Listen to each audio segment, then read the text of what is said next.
Welcome back. Thanks for coming back. If you're new here, like, subscribe. New videos every week about tax topics and business topics. Today we're talking about identity theft and specifically as it relates to taxes. So the FTC has reported that there were 1.4 million cases of identity theft in the last year. A segment of that is tax-related identity theft. The thing that we see happen most often is a fraudulent tax return is filed with your social security number on it. Those are generally engineered in a way to be claiming a large refund against your social security number.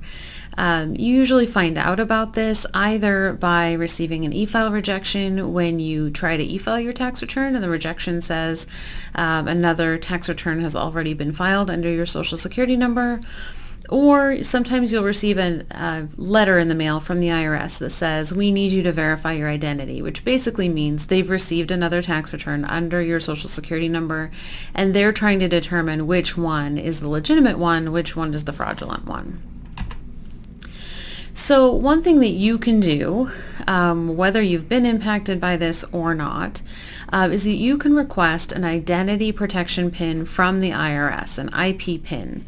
And this is just a 5-digit number. Once you sign up for it, you will receive one in the mail every year from then on. They usually come out in January or so. They come in the postal mail, and that number is required for you to then submit your tax return. So nobody can fraudulently use your social security number to file a tax return because they don't have that IP PIN. Only you have that. So definitely a good way to make sure that you're the only one filing tax returns under your social. Highly recommended. If you are a victim of identity theft, the IRS does have a form for that. Of course they do. They have a form for everything. But it's an identity theft affidavit to provide them as much information as you can about what happened, and they'll help you to the best of their ability. As always, reply to any IRS notice that you receive, particularly as it has to do with identity theft in this situation, but it's good advice overall. If you ever hear from the IRS, it's important to respond. IdentityTheft.org is also available with additional resources outside of the IRS. So a few other tips just to keep in mind. Don't email sensitive information. Email is not secure. Don't email your social security number.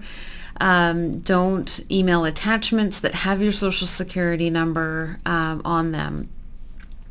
Use a password manager, which allows you to use a different secure, strong password on every different site, so that if one of your passwords is compromised, it is not compromising your password everywhere else. Use multi-factor authentication where possible, which is often receiving that code on your as a text message. Definitely helps, again, to prove that you are you, and that's important with some of these sensitive sites. Be very careful in your email. Scam, phishing emails are everywhere. We get them daily. Know that if you receive an email that appears to be from the IRS, 99.9% of the time it is not. They will not reach out to you as a taxpayer for any of your information. They are a postal mail organization, so report any IRS phishing emails to phishing@irs.gov. Just be very, very careful.